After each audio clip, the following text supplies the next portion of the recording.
Good afternoon. Welcome everyone to this webinar of at right angles. It is on the lens of computational thinking. Uh, we are here to discuss something that has become a buzzword these days, and that is computational thinking. The na- new the National Education Policy 2020 has highlighted computational thinking as something that it says is going to be increasingly important. And it talks of areas like artificial intelligence, machine learning, and many things. It lists several topics and talks of how mathematical thinking and computational thinking are going to become extremely important. And it adds a line saying that uh, coding will be introduced through the foundational and middle stages. And all this has created kind of a buzz in the country, in school education circles, where people are talking about uh, computational thinking at school level. Now, we have a conversation today with Jonaki Ghosh, Lady Sriram College, Delhi, and Vipul Shah of TCS Education. And what we hope to do is to discuss a little bit of how and what and why of this particular issue. It's also in the context of the current issue of At Right Angles, which focuses on various aspects of computational thinking. I'm Ramanujam, and I have an article on the buzz around computational thinking in the current issue. So, this provides the context for this particular webinar. Now, starting with uh, this particular comment of NEP, and given that the country is in the looking at a formulation of an education policy and a curriculum framework being designed right now to be implemented in the country in the years to come, it is clear that computational thinking is going to play a role in school curricula as we see. And in many states, efforts are already on to bring in computational thinking. Now, the question is, what does it really mean? Does it mean that we are going to add one more subject to the curriculum? Should we? What should it be about? So there are a whole lot of such questions. And what about at undergraduate level? Does it mean that again computational thinking is going to involve redesigning curricula? So these are questions that naturally arise in this context, and many discussions are going on. And one of the questions is, okay, why this suddenly? Is it because computers have become omnipresent? They have invaded every aspect of modern life. But why does that mean, from a pedagogic point of view, that we should bring in computational thinking into the curriculum? What is it? Why should we do it? What is the relationship with coding? Does it mean that we are going to give emphasis to programming, suddenly introduce computer science as a subject from kindergarten? Is that what we are talking about? So these are the questions that we want some clarity on, and what computational thinking is actually about.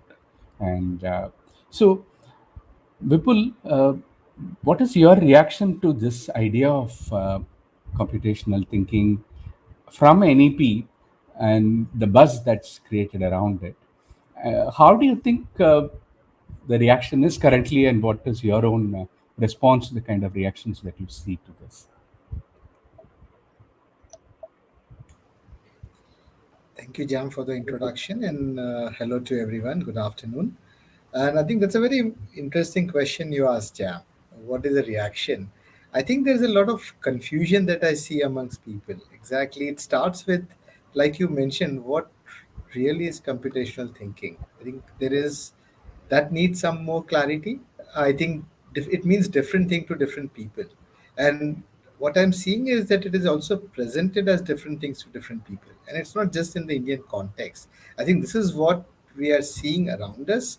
People are taking different approaches to computational thinking, and it is not very it is similar to what happened with computer science many years ago, right? I mean, a lot of people, if you look at the public perception, it is, oh, it's all about coding. Programming is computer science. And I think, yes, I think something similar happening here also, that there are certain perceptions that we need to clarify on what exactly is what we mean by computational thinking, that there are many ways one can look at computational thinking, like you have this particular article that you have, or this particular webinar, the lens of computational thinking. One can look at it in different lens. It's not just one particular way of looking at it. It all encompassing. It rather encompasses all of that, and it's much more and beyond that. So I think in this context, when you say this, I think what I'm noticing is there is better acceptance in people. Yes, that this is something that seems interesting, but people would like to. I think teachers would like to know more about it. Yeah. What about its role in terms of what it has to do with digital technology in the classroom? Because one of the things that keeps coming up is that, okay, you're talking about computational thinking, but does it mean you're talking about computers, devices in the classroom? Given the massive inequality in the country in access to devices, isn't promoting computational thinking and digital technology going to further deepen the social divide? No, these are the kind of questions that pop up in many such discussions. Jonaki, do you have any view on this, that this might end up causing some further inequality in terms of access to technology, or is it about technology? Well, computational thinking is not just about the use of technological devices, it is much more than that. It is a way of thinking, it is I would say, it is a way of reasoning about procedures, understanding how procedures work. It entails a set of, interrelated skills and practices for solving problems. So there is a tendency to think that, only use of tools or programming, I mean, it is akin to only use of tools and programming, but it is much more than that. So, if we have to, later as we go along in this webinar, if we talk more in details about how we can bring about computational thinking in the school curriculum, there can be a lot that one can do without the use of computers and technology also. And rather, in, I would say, in the primary years, one could think of many tasks and activities that children can be made to do. Children can explore where a computer need not play, or a technological device need not play a significant role. So I think that should be emphasized in the early years. In the later years, however, technology and devices are all around us, and if you have to integrate them into our teaching and in our pedagogy, then we need a certain way of using them effectively. I think computational thinking will have an important role in that sense. Yes, I see what you mean, and I quite understand what you are saying in this regard. That computational thinking is, we are talking about certain way of thinking. It is not about only use of devices, but use of devices may have something to do with it, Yes. may play an additional role, is the kind of takeaway. Now, there is one question that keeps coming up is, why this buzz now? I mean, why should we be, is it because computers prevalent, technology tools are around, but I mean, it's never a good reason from a pedagogic point of view to say because it is happening all around us, therefore we should have that in the curriculum, right? Now, is there some intrinsic benefit to bringing computational thinking into schools, or is it simply that we are reacting to something happening in society? It's not necessarily wrong, but is that what is going on? This is another question that comes up, that educationists need to address. Perhaps we could return to these things later, but because as Vipul said, the term computational thinking itself is subject to debate.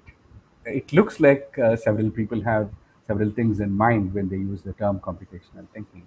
So perhaps we should start with some discussion of what computational thinking is and what it is not, I suppose. implicitly as well, and perhaps get some clarity on what that means, and then continue the discussion. Jonaki, would you like to articulate what you consider computational thinking to be? Yes, sure. Yeah, so as I said, it's a way of reasoning about procedures. It entails a set of skills, which is which are applicable across contexts and domains, and that is why educators are now talking about integrating computational thinking in various school subjects. Uh, and because of its broad nature, it is perhaps even harder to come up with a very precise, definition of computational thinking. So way back in the 1980s, it was Senua Papert, and you have written that very nicely in the article, that how he was actually responsible for concretizing this term computational thinking, because he vividly talked about how children can use computers as instruments for learning. He talked about enhancing creativity and innovation, and in his book on Mindstorms, Children, Computers, and Powerful Ideas, as the title of his book, he describes many experiments with logo programming and turtle geometry. And by introducing turtle geometry, I mean, he talks about experiments where children create shapes, and they use the turtle and they program the turtle to move around on the computer screen and create interesting shapes, and they explore them. So he introduced a computational style of learning geometry using logo programming, and this has led to this idea of micro worlds. So micro world, and there's also some. He was also the pioneer of Mathland. So these are a micro world is a place is kind of an environment where which is governed by certain rules, and that gives access for let's say manipulation and exploration by learners. So that was Samuel Papert. And we all know about Jeanette Wing's article where she says, computational thinking is thinking like a computer scientist. She even says that, to the three R's, that is to reading, writing, and arithmetic, we need to add computational thinking as another facet of a child's analytical ability. Again, she refers to computational thinking as a set of skills. And then there is David Winthrop and his whole, research team who have talked about different aspects of computational thinking. So one thing, however, to all these interpretations, I think there's some common things, and that is that computational thinking is a paradigm, a way of thinking, or a way of tackling larger, complex problems by systematically, breaking them down into simpler tasks, finding efficient and adequate representations to make the problems more tractable, more amenable, and creating perhaps efficient methods and algorithms to solve those problems. So these seem to be, the common things across all interpretations of computational thinking. Then, of course, there is the so-called four pillars of computational thinking, which whenever you read an article on computational thinking or you Google computational thinking, these four things will come up.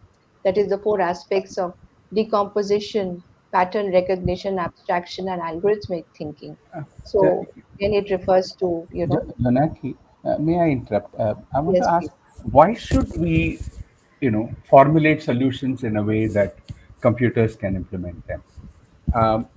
Why should children learn to formulate solutions in such a way that computers can implement them? Because why? Because we don't even know how computers will look 20 years from now, 30 years from now. Because how computers look 20, 30 years ago and how they look now are so different. So why are we bothering with that? This is a reasonable question, right? I mean, if we are saying it is the way which is, that's what Janet Wing says. But Right. why should we bother? What do you think? Well, I think um, problem solving and the ability to solve and pose problems, dealing with open ended situations, dealing with complexity. These are things which are not going to change. Creating abstractions of various aspects of a problem. These are things which are a part of learning, not just in mathematics and sciences. So I think this is a skill that every child needs to learn, and this may even be considered as a goal of education. And for that, if devices are there, you know, uh, So computational thinking is not about how writing in a specific programming language or applying an algorithm. It is more about how that program works. So how would you formulate that, the process? How would you create that flow chart in your mind before you go on to writing a program? If we talk about technology, so I think the ability to solve problems effectively, efficiently, and breaking down difficult problems, real life problems are complex and difficult, and making them more easily tractable is a skill that children need to learn. And therefore, I think it would be important to engage with this. Yeah, maybe I can add, as a theoretical computer scientist myself, and committed to theory of computation. Let me say that there is also something to be said in getting learners, and here I don't mean just children, all whether they are children or adult learners, to think about abstract computation.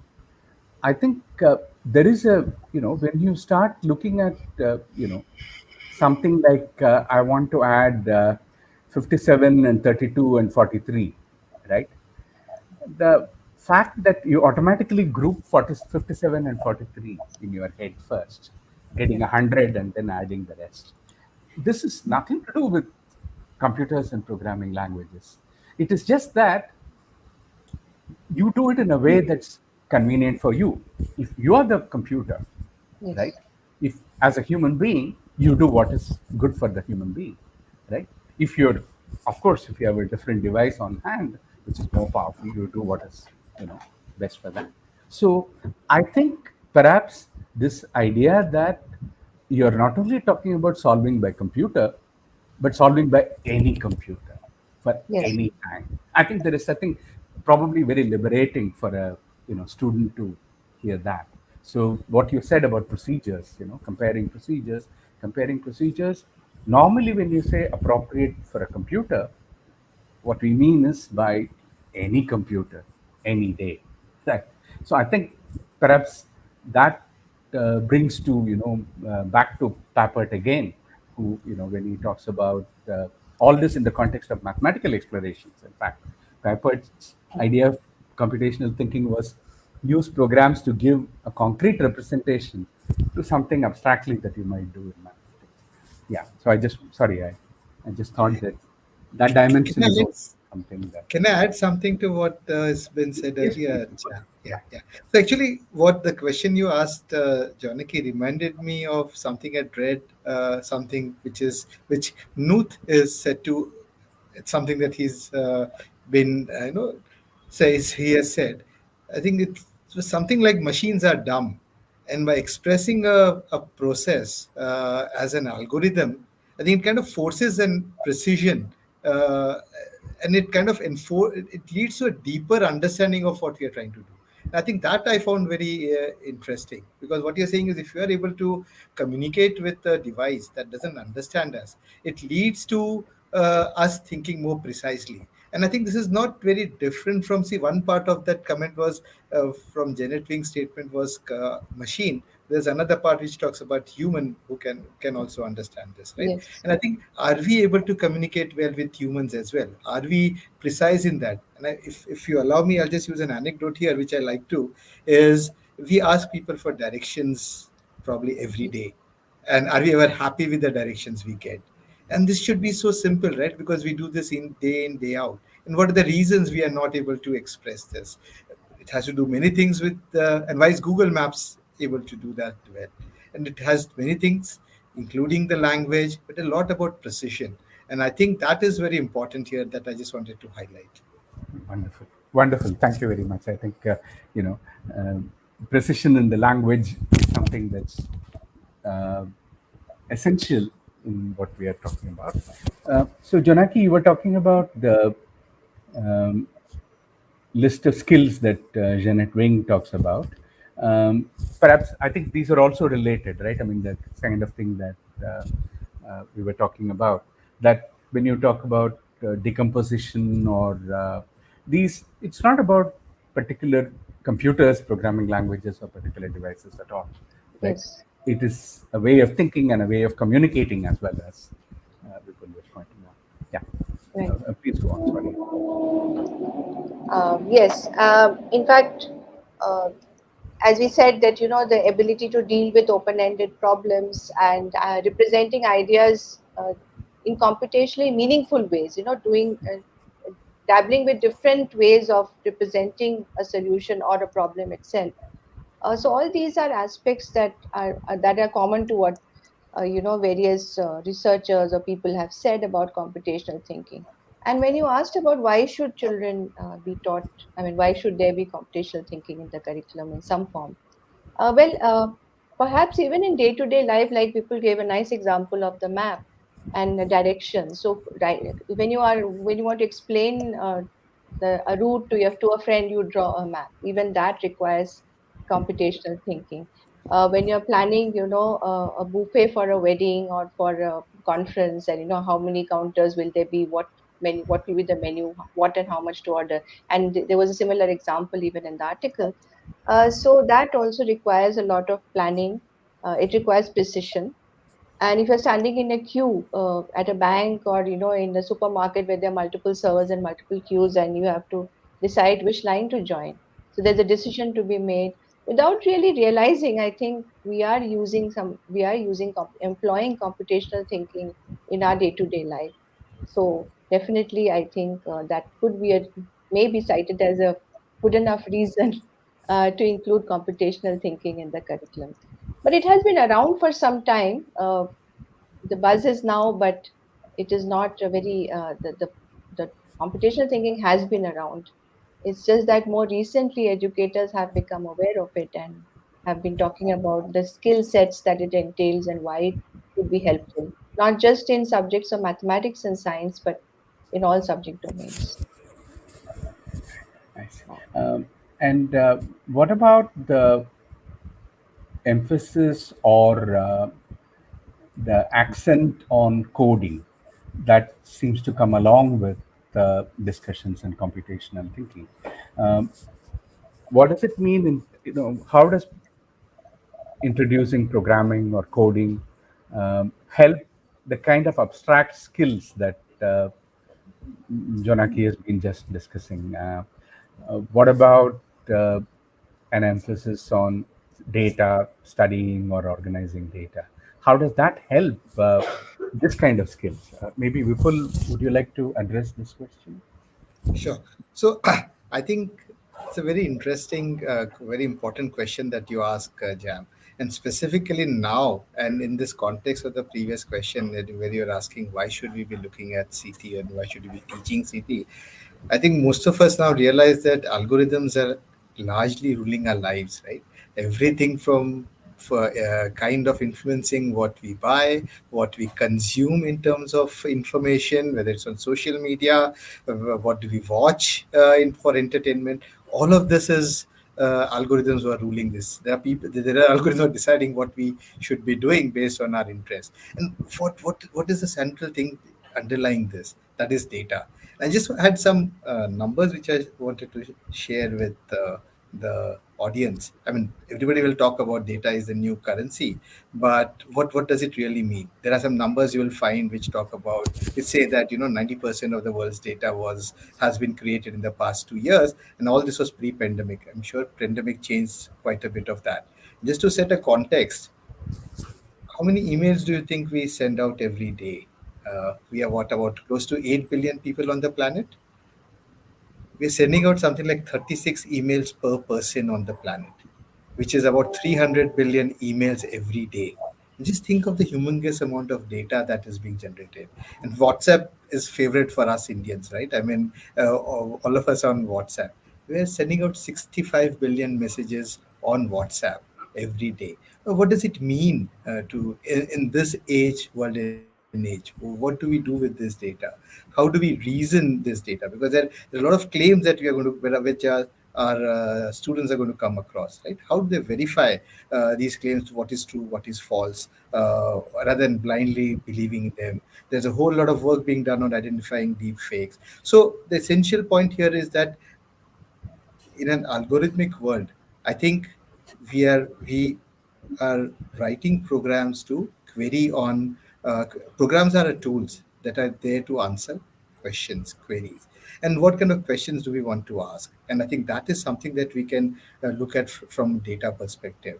And there's a whole set of things that could be done on data. It all to help us understand, make sense of data, draw inferences from that, draw some hypothesis, make some hypotheses, test those out. It should start with capturing data, modeling data, classifying, clustering, analyzing data. And finally, I think communication becomes very important. For example, so I was just talking to a geography teacher the other day, and we were discussing how to make geography interesting for her students. And we're saying, okay, are there things that we could look at it differently? I mean, we look at geography, we all learned about where certain crops are grown, and they're presented in a very uninteresting fashion, right? Saying that this region in the country, the following crops are grown. But what if they looked at data and looked at what are the soil conditions, what are the rainfall, what is the topography, what crops grow better in a particular combination of these, and are these patterns that the students can discover? Can these be presented in a certain form or a chart where the students visually things that students can discover? Right. So I think these become very interesting. And then the next question would be, how can we introduce these? And it could be very, very simple things that we could look at. Even if we start looking at, I just had a pencil with me in a classroom. If you just ask students to measure the length of their pencils and then look at drawing a graph, there could be many interesting things that you could discover based on this, right? If they're just able to visualize of what the pencils look like. Or if you look at, everybody goes to school. Now, if we are able to bring in things that they can relate to and say things like, okay, you come to school, what mode of transport do you use? Do you come by a car? Do you come by a private car? Or do you come carpool? Do you come by bus? Again,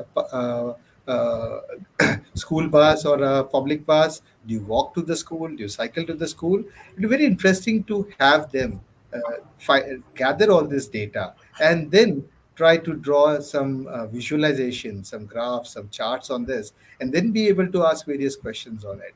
And it may be very, very interesting set of questions they could come up with, very interesting insights that could they could come up with. And I think these are the different ways. I think I was just wanted to say that we could get into introducing data. Data is going to be is central to what we are doing, and we are seeing increasing interest in. You'll hear terms like data science, etc.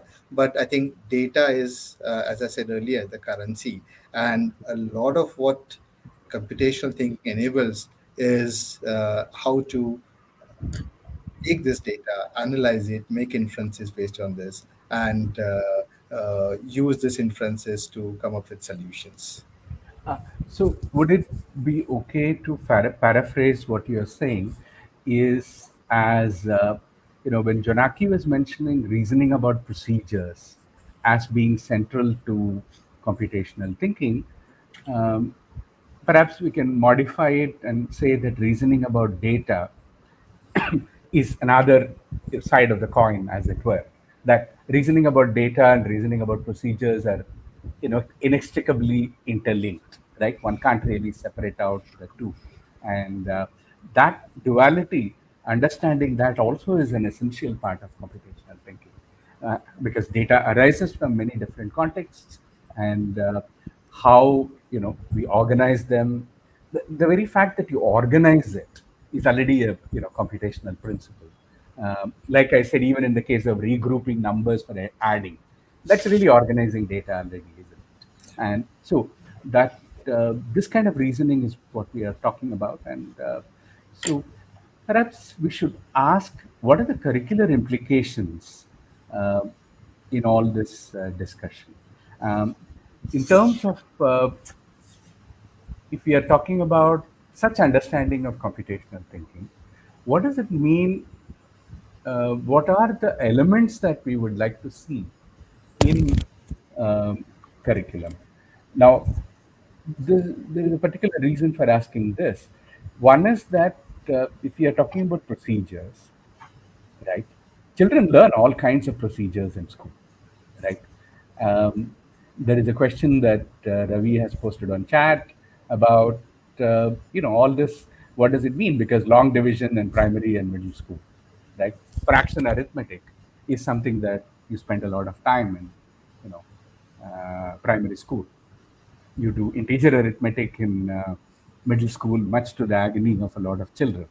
And solving linear equations, it's something that goes through, and Gaussian elimination as an algorithm you learn. And then you learn perhaps inverting 3 by 3 matrices. This is the bane of higher secondary school kids. So this is in mathematics. But, you are given some data and you have to find median and standard deviation and a whole lot of such things. Right? So learning procedures is what anyway children are doing. Right? So if that is so, and they are doing data handling, they're learning statistics, they're learning a whole lot of stuff. So what is this emphasis on computational thinking? Does it mean that are you going to introduce new curricular components, or perhaps look at curricular components in a slightly different way? If that is so, what would be the kind of difference? Um, Janaki, would you have? I know you have thought extensively about it, and I also should mention that Vipul and I, in fact, we have been part of this experiment called CS Pathshala, where we have been involved in creating a computational thinking curriculum of sorts and working with schools and teachers on this. So maybe we can refer to that experience as well about what curricular implications there are and how we can see the way forward in this. Jonaki, would you like to? Yes. Well, I would like to focus because I have whatever little thought I've given to computational thinking, it has been in the context of mathematics, which seem to be so it seems to be being the one of the core school subject. It seems to be the natural choice for starting with integration of computational thinking. Others might disagree because so, so in this case, I would like to say that whatever you mentioned a lot of computations just now, that in the school curriculum is replete with algebraic expansion or solving the quadratic formula, or solving a mensuration problem, proving a trigonometric identity, or call it whatever you may. One common theme that runs across this is computation. So, computational thinking and mathematical thinking there are great overlaps. They are mutually supportive, I would say, and it may be, and the difference between the two, as you wrote in the article, may be more philosophical, and it may not be very easy to put them in separate bins and say, okay, this is mathematical thinking and this entails only computational thinking. The interlinkages are there, but the mathematics curriculum could be a wonderful place to integrate some tasks and activities where children engage in both in mathematical thinking practices and also computational thinking practices. Uh, and this would require designing tasks, specific kinds of tasks and activities. So let's take the example. In fact, that paragraph in the NEP talks about games and puzzles.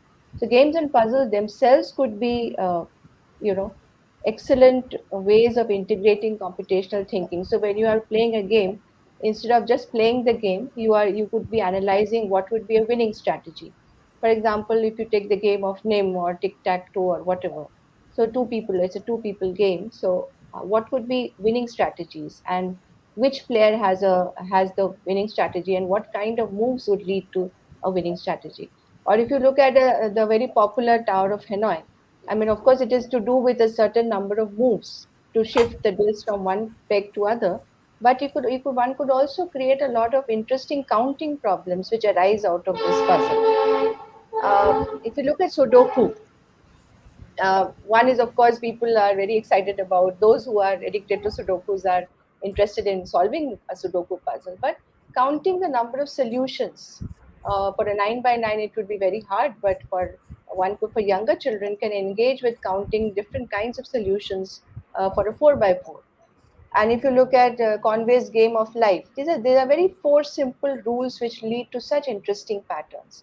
So unplugged, I am using the term now, unplugged activities which do not require the use of any technological device, uh, based on certain games and puzzles, would be excellent starting point for integration of computational thinking. Then there are others like, exploration of fractals. Now, fractals is not usually taught in the school curriculum. One could design unplugged as well as plugged activities related to fractals.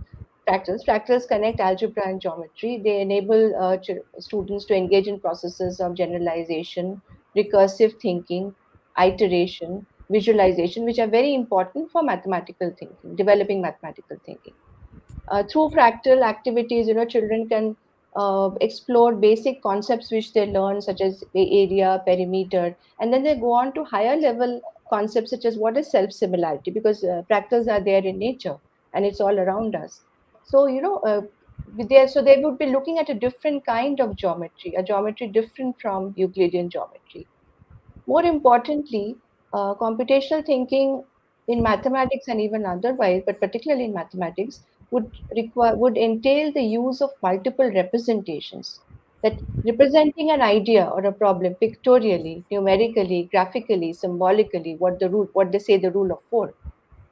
And if technology is brought in, let me give the example of the use of a dynamic software like GeoGebra or a spreadsheet. If this can help in furthering the exploration by the student, whereby the student creates something new through the use of technology. For example, a spreadsheet is created to see how the attributes of a snowflake, goes through as the stages increase. I'm talking in the context of a fractal. Or a spreadsheet is used to simulate a queuing process, like people are standing in a queue, and the spreadsheet is being used to simulate a queuing process.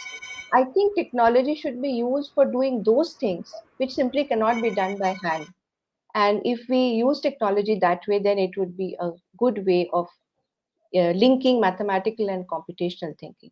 And just to quickly make one more point, uh, mathematical modeling. So the another implication for the curriculum is that mathematical modeling needs to be introduced in the curriculum, and discrete mathematics need to be introduced in the curriculum at a slightly earlier stage, and not one need not wait till the senior secondary years to do that.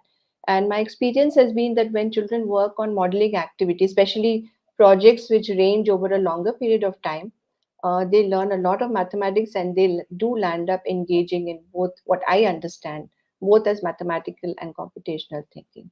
So, if time permits later, I'll come up with some examples. Thank you. Thank you. Uh, Vipul, would you like to respond to how it works in the curriculum, especially not since Janaki was talking about it in the context of mathematics. What about uh, across the curriculum, other disciplinary areas? There is this beautiful comment by Vaishnavi who says, "What about areas like creative writing, like in English? Can computational thinking have? I mean, does it have anything to offer at all?" Since we are talking in general terms, what do you think?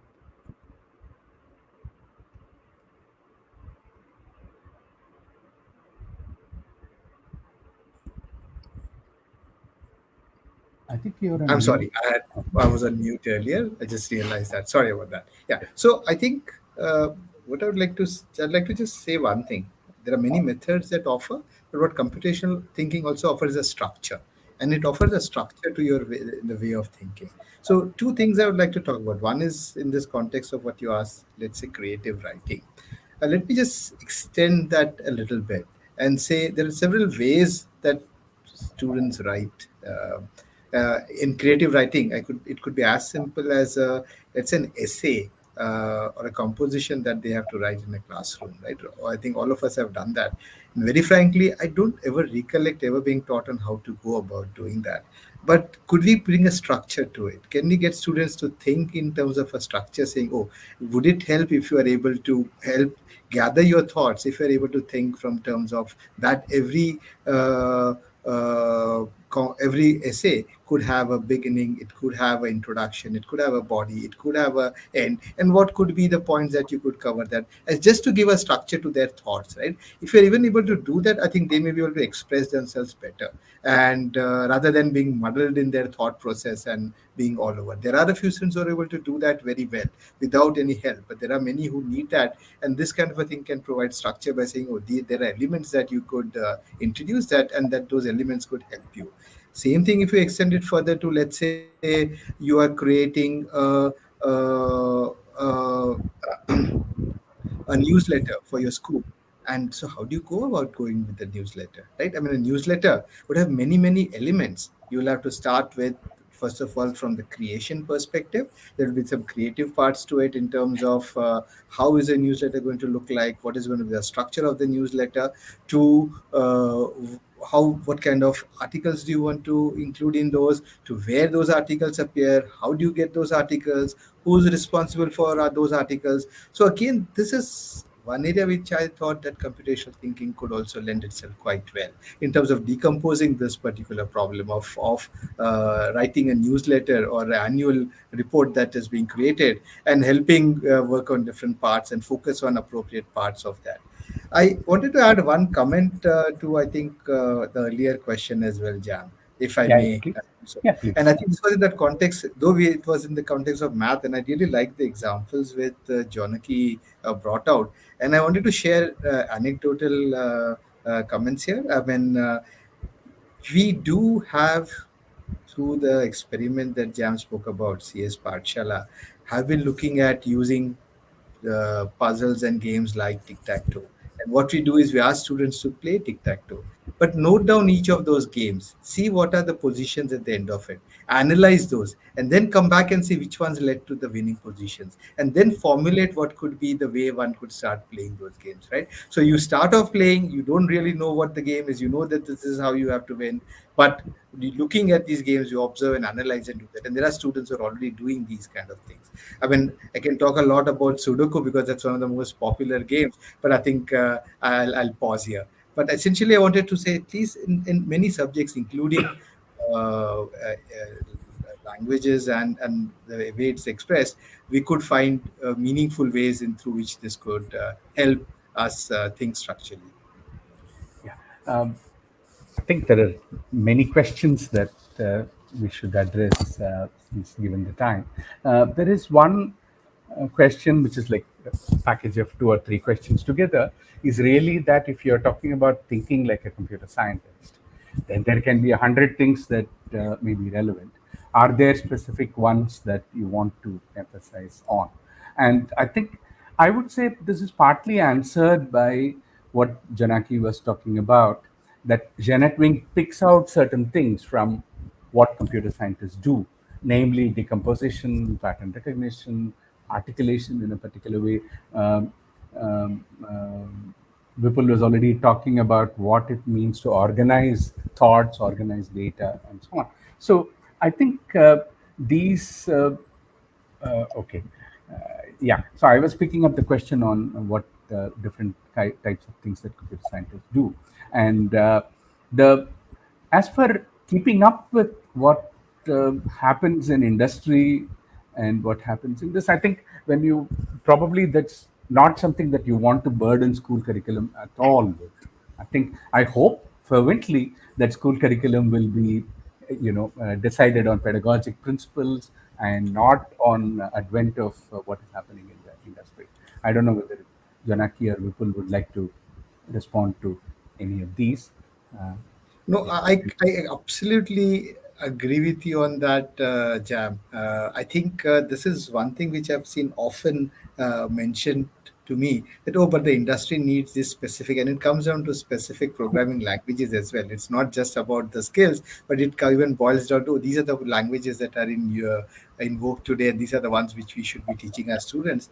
And the comment I have to them is, uh, these are the nature of this, the industry is such that the pace at which things are changing is very rapid, and it is better to focus on the foundations and not on the technology there, because by the time the student passes out, this language, the languages would have been something of the past. There will be something new that has come up. And if their foundations are strong, if you focus on programming and not programming languages, there are two subtle different things here, then your student is very likely to pick up new things very quickly.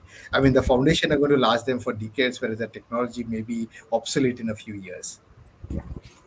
Uh, so I would like to take up this question by Shravan, where he is asking would you say that computational thinking is really basically, is a subset, but basically a form of mathematical thinking? And also, so is it really that should school math textbooks even talk about this separately? And he's also asking, what would be an ideal age to introduce the use of technology for these kind of aspects? Janaki, would you like to respond to this? Well, as I said, it's very hard to sort of separate out mathematics and mathematical and computational thinking. But suppose, let me take an example of where. Okay, so there was this example of a problem which was posed to ninth grade children about, it's a very well popular thing called the counterfeit coin problem, that there are a set of coins of certain numbers which look identical, and but one of them is a faulty coin, and you have to identify it with a without weighing. So you can weigh coins against each other, but you can't really use a weighing scale or anything. So this was the problem, and the children were exploring this problem. And it was very interesting to see how first they said, okay, if there are a certain number of coins, we can split the now coins into two parts, and then how would we go about it? So whichever side is the heavier side will be the faulty coin, if it is known that the faulty coin is heavier or lighter, and so on. So then these children started uh, making diagrams to represent their ideas and thoughts. They started drawing diagrams, and then we sort of encouraged that, and then they started making decision trees. So like, if this, then this. So they were not using any programming language. They did not, in fact, they didn't even know any programming language, this particular group that I am talking about. But they did land up making a decision tree which showed all possible cases and what would happen in that case. So, but this kind of thing is not encouraged in our mathematics classes. In fact, when we teach the concept of probability, I do not come across, I've spoken to many school teachers who teach probability, but we don't really see many teachers using the idea of tree diagrams, which are so effective for representing the outcomes of a sample space. So I think we should become conscious of certain things which we can build into our mathematics curriculum, and which would encourage children to think in a certain way, in a certain structured manner, but also would enable them to extend their thinking in multiple ways. So uh, we need to build in an inquiry based approach to learning, however, if that is possible, and however that is possible, and then it will not be very hard to integrate both computational mathematical thinking. As far as when to introduce technology, I don't think there is any. It depends on the kind of tool. Young children, very young children, can, if given a certain kind of tool, can work very well with it, and it is very interesting to see how they navigate different tools. They would That would be very different in the way uh, adults do it nowadays. So children have a certain way with technology, but we need, as educators, we need to be very careful as to what kind of tool we are giving. So the tool has to be age appropriate, and one needs a lot of to give it a lot of thought as to what are these age appropriate tools. But I think middle school is a I think up to primary years it is absolutely fine not really to introduce technology to children. But in the middle school, I think slowly it can be. And tools like dynamic geometry software, tools which are not intensive in terms of learning programming, like spreadsheets. Spreadsheets are underutilized. People think that, oh, it's just for tabulating numbers and all, but the spreadsheets can be very effective. So, and dynamic software which doesn't require you to write a program, because all children should be included in the class. It should not be that children get excluded because of the particular use of a tool. So middle school years may be a good time to introduce technology, uh, and certain kinds of technology. Yes, I think that's. Thanks. There is another question from Kritika who's saying, if you are talking about CT emphasizing communication for problem solving through various ways, how can we assess these at different stages? Vipul, would you like to say something about the experience of CS Pachala in terms of assessment of CT at different stages? Actually, in fact, I would say that that's a very good question, and I think this is something that a lot more work needs to go into. In terms of assessing, a lot of Assessment happens through observation, through how what teachers come back with. Teachers come back with a lot of examples on how students are reacting positively through several examples, and anecdotally, there are different ways that they have been react to. But a lot more work needs to be done in the Indian environment. What does it mean? How do we assess computational thinking? What are the different skills that we're looking for? Or how do we assess individually? Like where you referred to several ways, and when the earlier discussion, when we were talking about how computer scientists think, we're talking about several principles here. I think Jonaki talked about pillars here, whether it was abstraction and all. How do we really measure these, and how do these contribute to problem solving as a whole? Do individual skills make up the whole? Does it mean that if you're good at something, we'll be able to solve problems? I think there is a body of work that is out there, which is very, very encouraging. And I think a lot more needs to be done in this area on assessment. So I think it's also related to the. I mean, I would like to say that it's also related to the fact that process assessment, whether it is in mathematics or science or in the humanities, is something that we are very bad at. It's not so much to do with uh, assessing computational thinking and problem solving abilities that Kritika is talking about. The point is that I mean, what about assessing mathematical thinking? Right? How good are we at it? Right? What about assessing children's communication abilities in language? How good are we at it? Right? So, I mean, our challenges for assessment are very deep. So, I think when you're talking about assessment of computational thinking and problem solving skills, etc., we are inheriting part of the mess that we have got. So I think it's more to do with that. Apart from the fact that on the specific question of assessing computational thinking, we need a lot more clarity. I admit that. But I would say that when we do better mathematics assessment, better science assessment, we can assess projects in schools better. We'll find a way for this as well. It's not, there is no big, deep mountain to climb out here. I think the problems are elsewhere, at least in my opinion, in this regard. There are a lot of many interesting questions, but I want to, since we have only so little time, there is one question about uh, from Mujahidul Islam, who says, well, isn't it some particular kind of metacognition? The way you're saying it's about way of thinking about certain things, and so is it basically thinking about thinking? Is that what you're talking about? Um, Janaki, would you like to? Well, I suppose you talk about this to your education students all along. So, Yes, so that's possibly so. So when I am thinking, when I'm thinking about solving a problem, and I'm not able to find an answer, then I revisit the steps that I, started with, and somewhere along the way, I find maybe this was wrong, and I would try a different approach. So definitely, one has to keep going back and forth uh, in terms of, as far as coming up with the optimal way of solving a problem. But I think we know that we do try to encourage this in mathematics, that a problem doesn't have only one algorithm and only one way of solving. There could be multiple ways of approaching a problem. I think that aspect should needs to be inculcated right from the early years.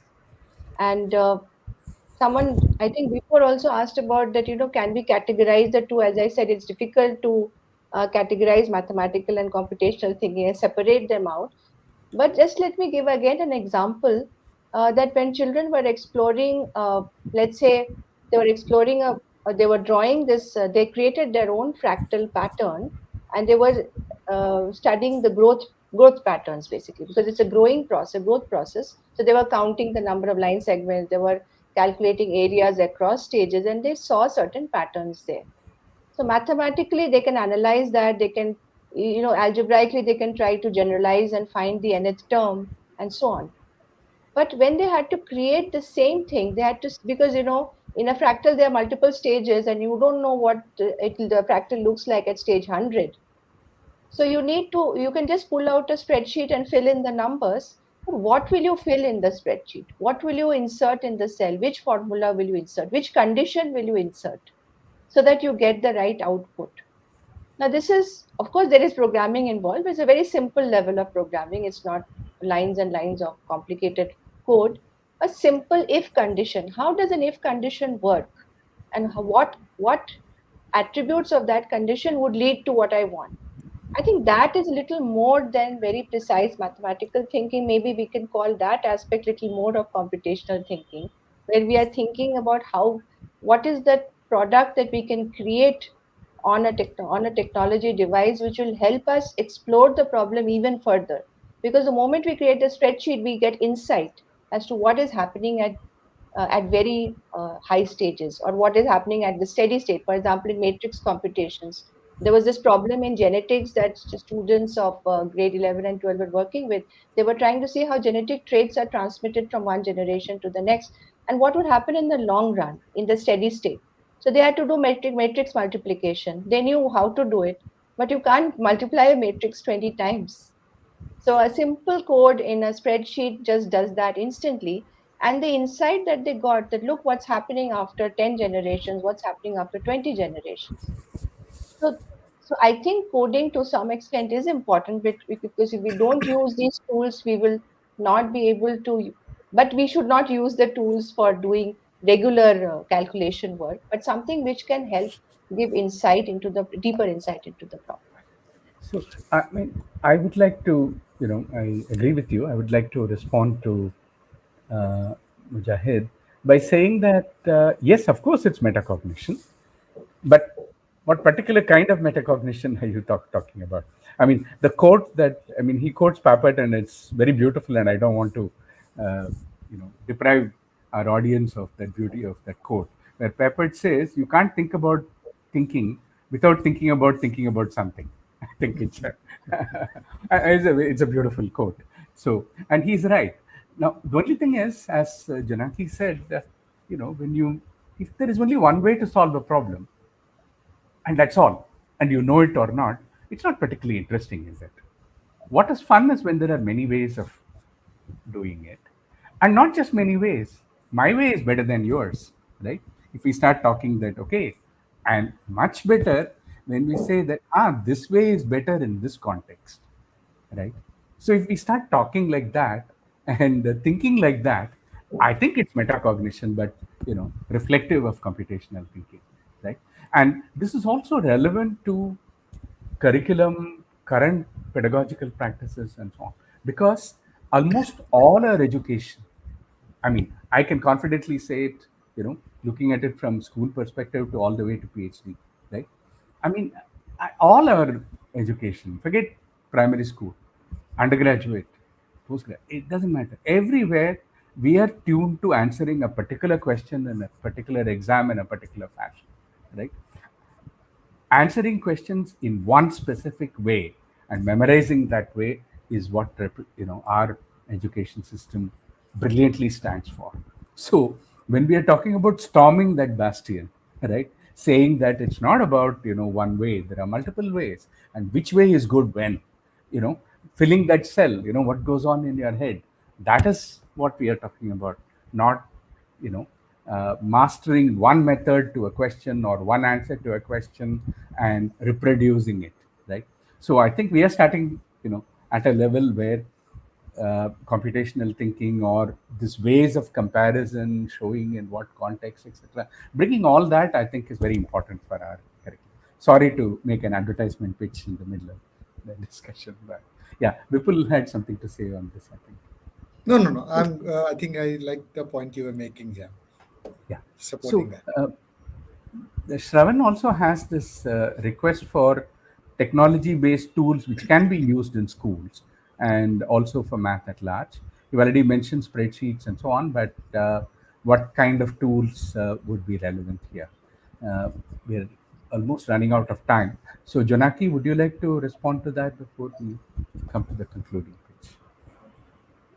I mean, it's again, there are a plethora of tools, and my knowledge of tools are also limited to very specific things. Like some, I mean, I've used handheld graphic calculators for a long time when I was a school teacher, which I found very effective if used in a certain way. It's how you use the tool that is more important rather than the tool itself, because pedagogy has to focus on that. For young children, a new thing which has come up recently is an online. This is Mathigon Polypad. These were beautiful things that young children can do on the screen. I mean, you can analyze shapes, and uh, there's a lot of opportunities to engage with fractions. In fact, they have made a very beautiful thing. Added an aspect of how to explore columns even. So they are. It's a work in progress. Every week they are adding new aspects to that software, and it is freely accessible. So one has to look at a particular tool, look at its advantages, and try to integrate. The teacher has to see how she or he can fit it into her lesson or her exploration, which he intends the children to do with them in the class. Yeah, I think we have already a couple of minutes past time, so I'm not going to go further into the questions and discussion. Um, I would like to add that at right angles, and there is text space which does talk about several of the ideas. And if you look at the at right angles website, many more ideas are available. And so let me thank Vipul and Jonaki for this stimulating discussion. Thank you very much for the contributions, and let me thank all the audience, our teachers here who have contributed extensively to the discussion as well. I do hope we have not, even if we have not definitively answered the question of what the country should be doing with regard to computational thinking. I think the buzz is interesting, and this is something that there is a lot that we can do. It's yet another opportunity that is available pedagogically for us to take up and bring the kind of transformation that we want to see in our classrooms. Thank you very much. Thank you. Thank you. Thank you.